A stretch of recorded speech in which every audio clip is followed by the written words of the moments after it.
So what is the very best way to make money then in 2023? So the easiest way to do that is to have. If you bought poo dick coin and made 200 grand and you think you're going to be able to continue to do that for the rest of your life, you're a dumbass. In terms of how to make money in the world today, it's hard. I think that the world is changing into an economy which is to a degree based on attention. I think you need to find a way to get attention to you and who you are, your product or your service, and find a way to monetize it. If you're a normal person with a normal wage and a normal income and you're focusing on investments, you're making a big mistake, because there's no way you can invest 500 pounds that's going to grow into. Maybe you could pull off a lottery win shitcoin pump or something. But in general, with anything normal outside of this clown world garbage, which has vanished because the real world's back, because the last 2 years have been clown world. Now the real world's back and it's hard to make money again. There's nothing you can put 500 pounds in without doing any work, and it's just going to blow up and it's going to make you a millionaire, right? So if you don't have significant money to invest, you shouldn't be focusing on investments. You should be focusing on how to make more money. That was a once in a lifetime generational gap where you could pull something off. And now it's back to the hard times. Even all the big tech companies, and the tech companies make money from the sky for free with pixels. They're cutting staff. But if they're cutting staff, then it's really hard. It's going to get very difficult to make money now. So a lot of the dumb shit is over. In terms of how to make money in the world today, it's hard. I think that the world is changing into an economy which is to a degree based on attention. I think you need to find a way to get attention to you and who you are, your product or your service, and find a way to monetize it. So the easiest way to do that is to have some knowledge.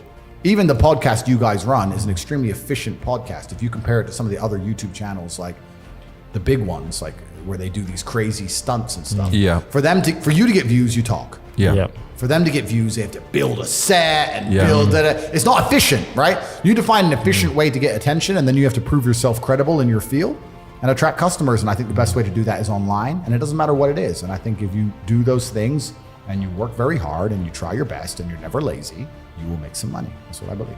It's quite an amazing world, isn't it, with digital products, because it wasn't that long ago. If you said to me, everyone in the country is going to give you a penny, but you've got to go and get it, you couldn't actually afford to go and get every penny from everyone in the country. You would lose money doing it. Nowadays, you can do it, can't you? That's an amazing way to look at it. And it's absolutely true. Yeah. And one of the benefits of globalism and all the things we were talking about earlier on in the podcast is now we're in a globalized world, and a lot of the products and services and things you can offer can be offered to absolutely everybody.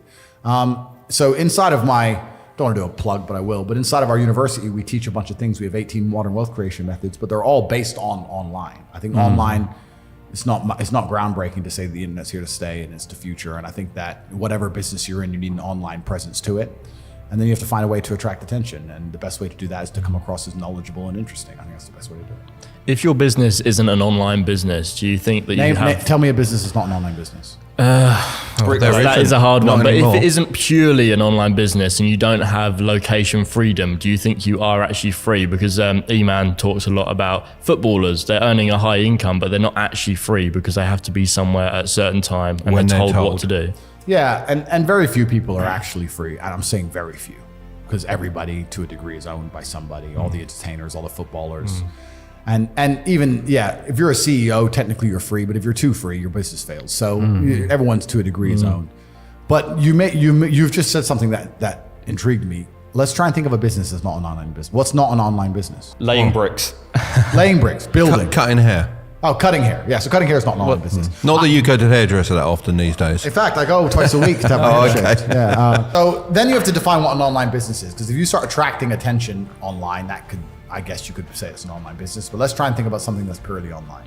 You're going to have to find a problem to solve. So if you're a hairdresser, you can either solve the problem of teaching people how to cut their own hair, which most people are probably not going to be that interested in, or something that goes wrong with hair. So you can say, I'm a hairdresser, I've been a hairdresser for a long time. I've identified men that have male balding patterns that go wrong, or women whose hair is damaged by dye and that can go wrong, etc.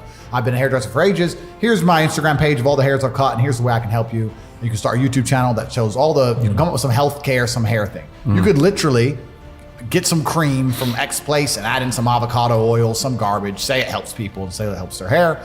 You've been around for a long time and you can establish credibility.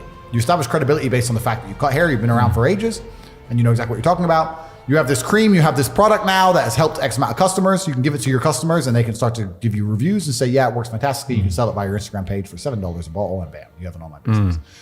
anything can be done, right? You can forget about the manual part of the business from that So point it's about on. transitioning. It's about establishing credibility and getting attention. It's almost as well building a brand, knowing what to put into the brand and what to actually discard. Completely. If you establish credibility and you gain attention, you'll make money. So I'll give you another example. I had a friend who was a personal trainer. He used to go to the gym every day and he used to train people. He didn't make that much money. People would miss appointments. It was like £50 an hour. He'd get there, get back, blah, blah, blah. I said, listen, brother, you used to, he didn't at the time, look fantastic. How about you spend the next 6 months getting absolute killer shape, then put up a bunch of pictures on Instagram of you in killer shape, and then put together your workout plans and tell people they'll look like you even though they never will, and sell that for $7 or £10 or £15 and sell it by your Instagram. And he went from making $2.5 grand a month or $2 grand a month as a personal trainer to 15 grand a month without ever going in the gym. He only went to the gym for himself because he was selling information. So It's funny, that's exactly what I've said to my personal trainer. I was like, read Expert Secrets by Russell Brunson and understand the online world a little bit and move to your business online. completely. And that's what a lot of people are doing now, but now it's getting more and more competitive. So you have to establish credibility and get attention in a way which is becoming more difficult. Like in the fitness industry, it can be done purely on how you look. You can get some credibility and attention. But especially in the business world now, you have to be very knowledgeable. You have to be because that's the way things go when they get competitive, which is fine. But this all goes back and ties into what we were saying earlier on.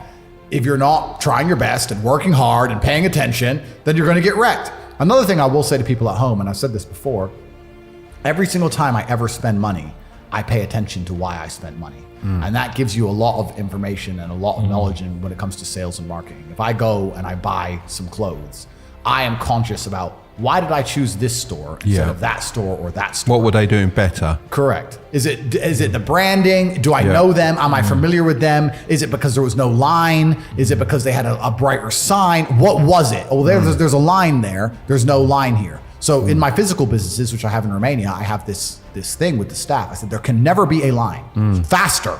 Dude, I don't want, but it's just 3 people. No, there are people walking past who won't walk in because there's a line, because that's what I do. No line, but you don't want to look empty. No. So you're no line until the last customer. Now you talk shit. Yeah. So there's one person. Yes. You have to manage these things. Most people don't micromanage this stuff. I think it's almost an illness that you seem to have that I have, because I can wander around a shop and I'll say to my wife, I'll say, look at that, that's beautiful. She said, what are you looking at? I said, well, the way they've displayed that, that is, I'm taking that, I'm using that. Completely. And I'll be online and I'll go, look at the way they've done that. Right, I can morph that into my business.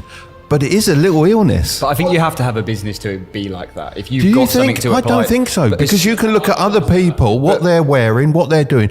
That's why they're standing out. Right, I've got to get that. How do I get that? You either have to have a business or a role model, because I remember walking around with Dad and he was like that, and then I took that on. But before I started business, I didn't care about any of that stuff. I'd just be working for a wage, not caring about nothing. But then you discovered Mark Tilbury on YouTube. As soon as I started a business, every advertisement, everything, I'd just look at it. Why are they doing it like that? And you just analyse it. Exactly. It's a free lesson. You don't have to reinvent the wheel. No. You have to pay attention to seeing people who are doing things and if they work and how they work. And you're completely and utterly correct. And you should do that all the time. Every time you spend money, you should work out how they convinced you to spend money. I had a friend who used to run these radio controlled cars at these model events. And he said, I can't make enough money. I said, of course you can. He said, no, I can't. I said, well, let me re-engineer your business doing this over a weekend.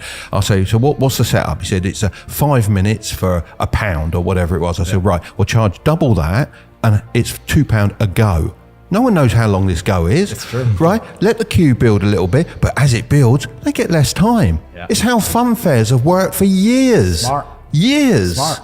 You're right. He made loads of money. Of course, you're right. You nailed it. Absolutely. And that's how things work. And it's simple things. Like I have a few physical companies, I have a few physical businesses, and it can be a simple matter of, depending on, in the business districts where there's men in suits, I have a pretty girl who's a waitress and she works there.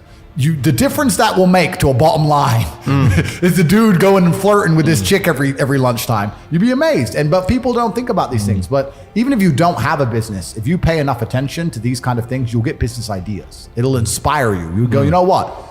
If you start to really do it, you'll be around, and after a few months, you go, you know what? I can do this better than they're doing it. Because I'll take in that aspect, and they're making mistakes. I can do this better. And that's how you do it. It's all in the details. It's all in the details. That's life, right?